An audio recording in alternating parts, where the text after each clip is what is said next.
Jesper, what are you doing? I am warming up to the European Football Championships, who are starting soon. So I'm watching some highlights from a classic match, the World Cup final in 2018 between France and Croatia. And why is that relevant for you?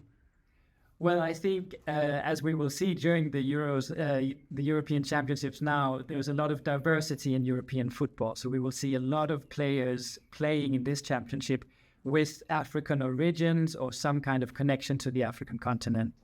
But you don't do research on football, you do research on migration. So why are you looking at this? That's right. Well, for me, I think the diversity theme in itself is really interesting. For example, the World Cup finals in 2018 generated some really interesting discussions. I remember the South African comedian Trevor Noah, who said after France's win that this was Africa winning the World Cup. Which I think is a great celebration of the African origins of many French players. But there was also some backlash. So, for example, the French ambassador to the United States said that it's a problematic lens because it implies that only white French players are truly French, and he didn't want that kind of a narrative around the French team. So I think the diversity issue is really interesting. And in your work as a migration researcher, you've also come across the smaller line of football migration. Can you talk a bit more about that? That's right. So I'm mainly interested, in my own work, I'm mainly interested in migration and mobility within Africa, but I've also looked at migration from Africa to Europe. And of course, there's a lot of research on this. The general story, I would say, is that African players migrating to Europe is a kind of labor that is actually wanted in Europe, in contrary to many other kinds of labor migration. There's some great research, for example, on the way that young African players are working very hard to become an attractive labor force internationally, including in Europe. So, for example, this book by Urush Kovac, The Precarity of Masculinity, about young Cameroonian men dreaming about a career in Europe. But at the same time, there's also a lot of problems with the global football industry, and this is something that is taken up in another book, African Football Migration, which is about the global value chain of football, where African players are very often at the bottom of the hierarchy.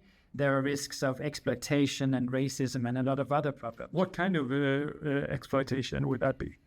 So, for example, when a young player comes to Europe for the first time, it is often in a very small club as one step towards a career. And there's a risk that agents or other people involved in that journey take advantage of the player so that he or she becomes stuck. They are underpaid. They don't get to actually proceed into a career. So there are these kinds of exploitation. And then, of course, there's also a lot of racism in Europe towards black players. So it's not an easy path to take. And what's the last book in your pile? Right. Well, then recently I was part of the PhD defense of Imi Lindberg, who's a researcher here in Uppsala.